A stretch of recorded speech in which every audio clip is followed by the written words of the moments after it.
भूतिया महल की कहानी। अजबगढ़।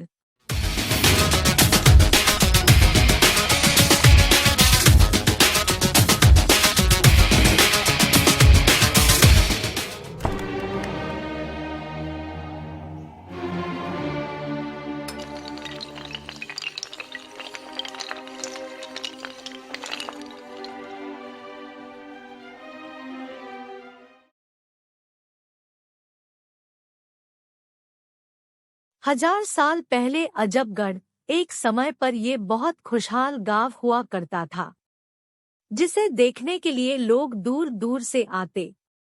ये गांव सब तरह सुसज्जित और प्रसिद्ध गांव था। यहाँ का राजमहल बहुत विशाल था, जो काफी दूर तक फैला हुआ था।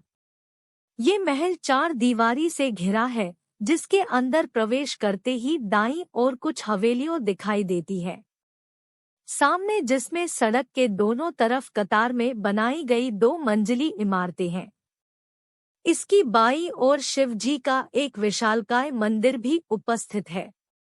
ये महल चारों ओर से पहाड़ियों से घिरा हुआ है। चारों ओर पहाड़ियां है। वर्षा ऋतु में यहाँ की रौनक देखने को ही बनती है। यहाँ पर चारों तरफ पहाड़ियों पर हरियाली ही हरियाली दिखाई देती है। वर्षा ऋतु में यह दृश्य बहुत ही सुंदर हो जाता है।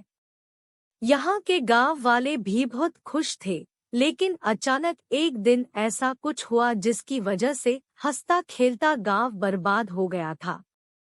एक श्राप ने गांव के उस विशाल महल को खंडर बना दिया था, क्योंकि उसके बाद कोई वहां रह नहीं पाया और धीरे धीरे गांव के लोग उस महल से दूरी बना के रहने लगे। लोगों का मानना था कि वहां से डरावनी आवाजें सुनाई देती है और जो भी वहां जाता है वो लौट कर वापस नहीं आ पाता। उस अजबगढ़ के महल के आसपास रात में तो क्या दिन में भी लोग आने से डरते थे। कुछ गांव वालों का मानना था कि वहां एक डायन थी। कुछ लोगों का कहना था वहां कोई चुड़ैल है। इसी तरह गांव के लोगों का कहना अलग अलग था। कई लोग ने वहां बड़े से सांप की परछाई देखने का भी दावा किया, लेकिन कोई नहीं जानता था आखिर वहां कौन है जिसकी आवाज आती है। जानना सबको था, लेकिन किसी भी गांव वाले की हिम्मत नहीं थी कि वो वहां जाके देखे, क्योंकि सबको पता था वहां जाना मतलब अपनी मौत को बुलाना। किसी को नहीं पता था कि वहां कौन है, लेकिन वहां से किसी लड़की की आवाज हर अमावस की रात को आती थी, जो चीख चीख के कहती, मैं एकजा अपना बदला जरूर लूंगी। तू मरेगा, मैं तेरा इंतजार कर रही। ऐसी दिल दहला देने वाली आवाज जिसे सुनकर गांव के सभी लोग डर जाया करते हैं। रात में कोई गलती से भी गांव की उस सीमा में पैर भी नहीं रखता। कुछ लोगों का कहना था कि राजमहल के सभी लोग अचानक मर गए थे, तो उनकी आत्माएं भटक रही है। इसी तरह गांव में अलग अलग अफवाहें फैली हुई थी उस विशाल महल को लेकर, जो अब किसी डरावने खंडर से कम नहीं। इसलिए कोई वहां नहीं जाता था। किसी को नहीं पता था उसके अंदर क्या है। जो भी बातें महल के बारे में उन्हें पता थी, वो उन्हें उनके पूर्वजों से पता चली थी। वर्तमान समय पास के गांव में आज चारों तरफ खुशी का माहौल है, क्योंकि आज उस सरपंच नंदलाल के इकलौते बेटे मोहन का विवाह है। मोहन शहर से पढ़कर पूरे 15 साल बाद अपने गांव लौटा है और उसकी शादी पास के ही गांव के सरपंच की बेटी मधु से तय की गई है। इस रिश्ते से सभी बहुत खुश थे, पर उन्हें क्या पता था ये खुशी के पल कुछ देर में किसी मातम में बदलने वाला है। मोहन जो शहर से पढ़कर आया है, उसने अपने गांव और उस विशाल खंडर हुए महल के बारे में बहुत सी बातें सुन रखी थी, क्योंकि वो वहीं का रहने वाला था। तो बचपन से उसके मन में जानने की उत्सुकता थी कि आखिर वहां कौन है। अब जब वो गांव वापस आ गया तो उसके मन में एक ख्याल आया, क्यों न वहां जाके देखा जाए। क्योंकि मोहन की शादी थी तो उसके 2 दोस्त भी उसकी शादी के लिए आए हुए थे और उन्होंने भी मोहन से कुछ बातें सुनी थी। और गांव आकर जब उन्होंने उस महल को दूर से देखा तो वो देखते रह गए। जब वो सब आए थे तभी मोहन के घरवाले और गांव के कुछ लोगों ने उन्हें चेतावनी दे दी थी कि वो वहां न जाए।